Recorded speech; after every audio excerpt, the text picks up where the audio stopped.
Good morning बच्चों। पिछले video में अपने ने देखा था कि बुद्धि की व्याख्या अलग अलग मनोवैज्ञानिकों ने दी थी और आगे देखेंगे बुद्धि का स्वरूप। बुद्धि का स्वरूप या उसमें से जो व्याख्याओं में से फलित जो अलग अलग मनोवैज्ञानिकों ने जो बुद्धि की व्याख्या दी है उसमें से जो कहा जाए कि उसकी विशेषताएं या उसका स्वरूप। कभी कभी बोर्ड की एग्ज़ाम में या जनरली एग्ज़ाम में बुद्धि की व्याख्या लिखकर कोई भी 2 या 3 मनोवैज्ञानिकों की व्याख्या लिखकर उसका स्वरूप समझाइए ऐसे प्रश्न पूछे जाते हैं। तो बुद्धि का स्वरूप, तो बुद्धि का कैसी है कि मानसिक शक्तियों का जोड़ है। कोई एक शक्ति नहीं है व्यक्ति की, अलग अलग व्यक्ति की जो शक्तियाँ है उसका जोड़ या उसका गठबंधन है। विभिन्न जो अपनी बोधात्मक समझते हैं, अपनी समझ प्राप्त करने की, उसकी जोड़ है। तो उसमें तर्क आता है, विचार करते हैं, अपने कभी कभी कल्पना करते हैं कि ये ऐसा नहीं ऐसा है, फिर बाद में अपने निर्णय पहुँचते हैं निर्णय पे। तो ये सभी पहलू है जिसमें से हम कह सकते हैं कि ये सभी पहलू एक साथ मिलकर एक समग्र लक्षी प्रक्रिया या शक्ति कहते हैं बुद्धि के स्वरूप में। ये फर्स्ट पॉइंट है। दूसरा है अमूर्त रूप से तर्क करने की क्षमता। मैंने आपको आगे व्याख्या में समझाया था कि अमूर्त रूप से तर्क करने की क्षमता है तो वो चिंतन, तर्क या चिंतन ऐसी मानसिक क्षमता है जिसकी मदद से व्यक्ति शाब्दिक, गाणितिक, वैज्ञानिक नियमों को सहज रूप से समझ सकता है, जैसे कि न्याय, प्रामाणिकता, सज्जनता। ये ऐसे शब्द हैं जिन्हें मूर्त या आकृति के स्वरूप में दर्शाया नहीं जा सकता है। जैसे कि मूर्त यानी जो अपने सामने दिखता है वो कोई देख नहीं सकता। न्याय तो न्याय किया जाता है। प्रामाणिकता तो प्रामाणिकता व्यक्ति प्रामाणिक बन सकता है, प्रामाणिक रह सकता है। या सज्जन व्यक्ति तो वो भी दिखता नहीं है पर वो व्यक्ति के व्यवहार से पता चलता है, वो कोई मूर्ति स्वरूप नहीं है तो जो सामने दिखाई दे कि ये प्रामाणिकता है, ऐसा नहीं है। तो ये अमूर्त शब्द है, वो आकृति के द्वारा दर्शाया नहीं जाता है। तो ये अमूर्त रूप से व्यक्ति जो विचार करता है, मानो कि जो सब हमेशा सत्य बोलने वाला व्यक्ति है तो वो हमेशा सत्य बोलता है तो उसके व्यवहार में से दिखता है, तो वो अमूर्त रूप से विचार करने की क्षमता दर्शाता है। तो वो अमूर्त शब्दों के अर्थ समझने की क्षमता ही बुद्धि है कि अमूर्त शब्द को आप समझते हो कि अमूर्त क्या है। तो प्रामाणिकता, न्याय, ऐसा नहीं कि फिक्स कि प्रामाणिकता और न्याय ही वो अमूर्त है। बहुत सारी ऐसी वस्तु विचार है व्यक्ति के जो समझते हैं व्यक्ति पर सामने कुछ दिखता नहीं होता है, तो वो अमूर्त है। तीसरा पॉइंट है समस्या का हल प्राप्त करने की क्षमता।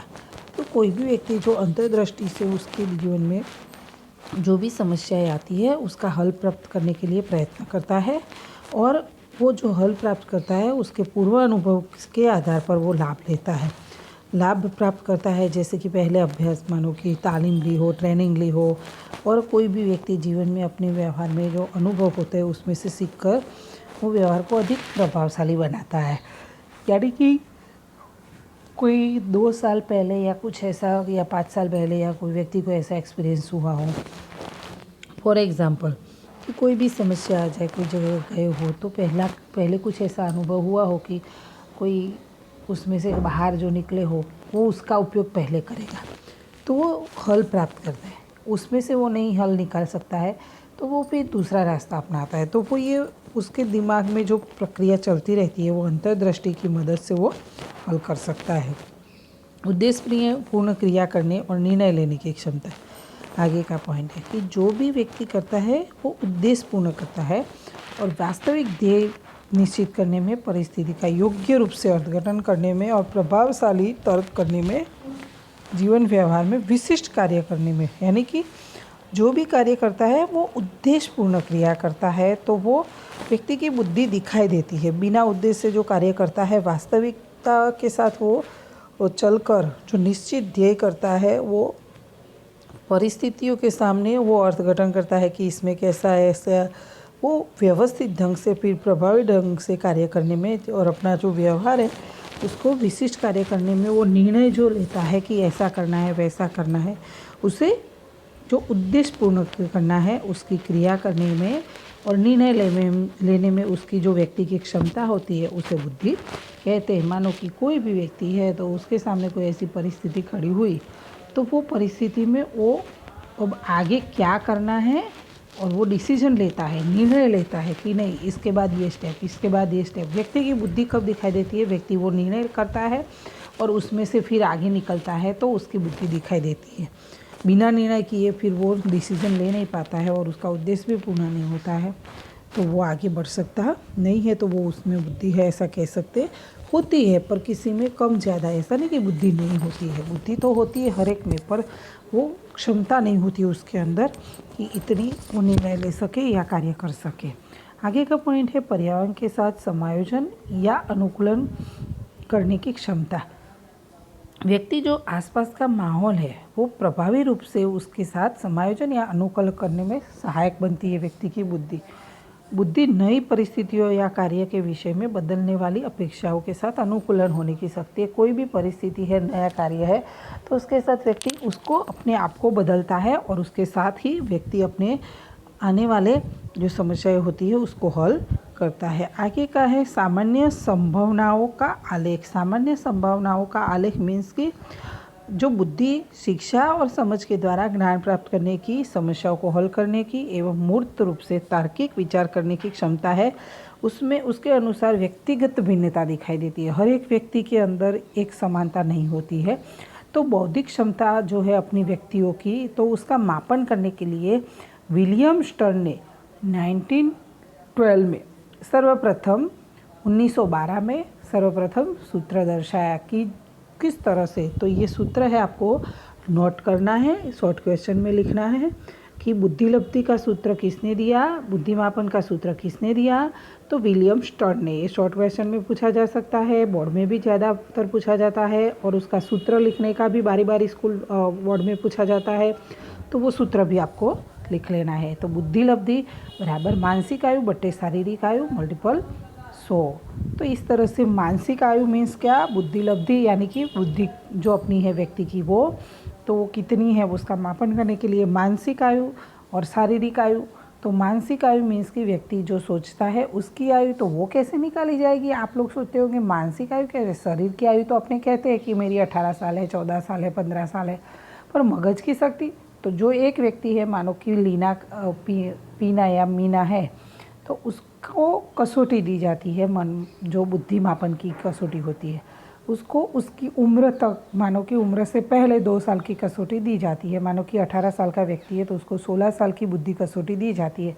तो वो व्यक्ति उसमें से कितने नंबर लाता है, तो उस मानो कि सभी, मानो कि 25 प्रश्न है तो 25 से 25 प्रश्न वो 16 साल की कसौटी के उसने सॉल्व कर दिए, तो उसकी फिर उसको 17 साल की दी जाती है। फिर बाद में उसमें भी ऐसा हुआ तो 18 साल की दी जाती है। 18 साल की कसौटी में भी उसने अच्छे से सभी प्रश्नों का सवाल अच्छे से कर दिया, सभी नंबर आ गए, तो 18 साल की, फिर 19 की। तो वो उस तरीके से जितनी उम्र तक की वो कसौटी को सॉल्व कर पाता है उसकी मानसिक आयु उसकी गिनी जाती है। बाद में है शारीरिक की आयु और साथ में 100 से गुना करना है। तो ये विविध कक्षाएं दर्शाई गई है बुद्धिलब्धि की। और सर्वप्रथम टर्मन ने विभाजन दर्शाया था, टर्मन नाम के मनोवैज्ञानिक है। जन समुदाय में बुद्धिलब्धि का प्रमाण कितना है उसके बारे में उन अनेक अध्ययन बुद्धि कसौटी की मदद से किए गए हैं।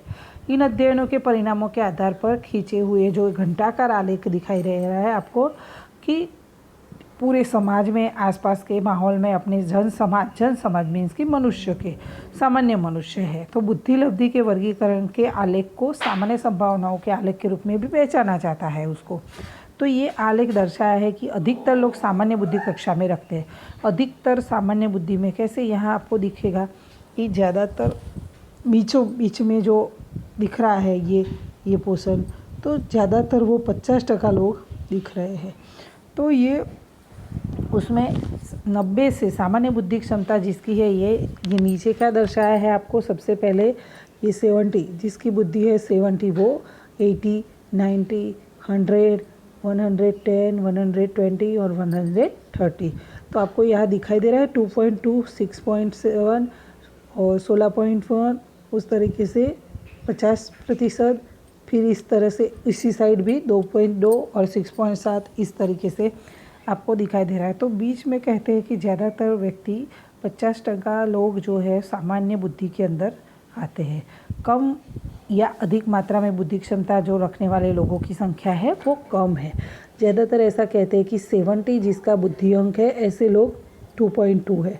उसी तरह से यह दर्शाया है कि 130 से ज़्यादा बुद्धि अंक 130 वाला बुद्धि अंक जिसका है वो भी 2.2 है, और 6.7 है वो भी 120 से बुद्धि वो भी कम है। पर सबसे कम कौन से है 70 और 130। तो ये जबकि मनोदुर्बल उसको उन 70 जिनका बुद्धि अंक है उनको मनोदुर्बल व्यक्ति या मानसिक रूप से दुर्बल व्यक्ति कहते हैं। अति उत्कृष्ट और तेजस्वी क्षमता रखने वाले व्यक्तियों की संख्या भी 2.2 है। तो ये 130 जिसका बुद्धि अंक है या उससे अधिक है वो भी अपने देखे तो 2.2 है। तो ये हुआ जनरली ऐसा। आपको ये भी याद रखना है कि ये मानसिक जो कोष्टक है बुद्धिमापन का उसमें भी ये आता है, और ये संभावनाओं का जो आलेख है वो भी अलग से प्रश्न में पूछा जाता है कि सामान्य संभावनाओं को जन समुदाय में बुद्धि लब्धि का कहते हैं कि जो व्यक्ति की बुद्धि लब्धि का जो जन समुदाय में बुद्धि लब्धि का वर्गीकरण एवं प्रतिशत दर्शाने वाला कोष्टक समझाइए। तो ये आपको ये पूरा समझाना होता है। तो ये जन समुदाय में बुद्धि लब्धि भी आ गई नीचे 70 से 130, और जो उसका दर्शाने वाला कोष्टक है वो भी आ जाता है। तो ये इस तरह से आपको ये प्रश्न समझाना होता है। तो आज के वीडियो में इतना है, आगे का पॉइंट आपको मैं अगले वीडियो में समझाऊंगी। तो बुद्धि मापन किस तरह से होता है, बुद्धि के प्रकार कितने हैं, व्यक्ति की बुद्धि मापन किया जाता है, या बुद्धि के विषय में आधुनिक अभिगम कौन से मनोवैज्ञानिकों ने दिए हैं वो आगे के वीडियो में अपने समझेंगे।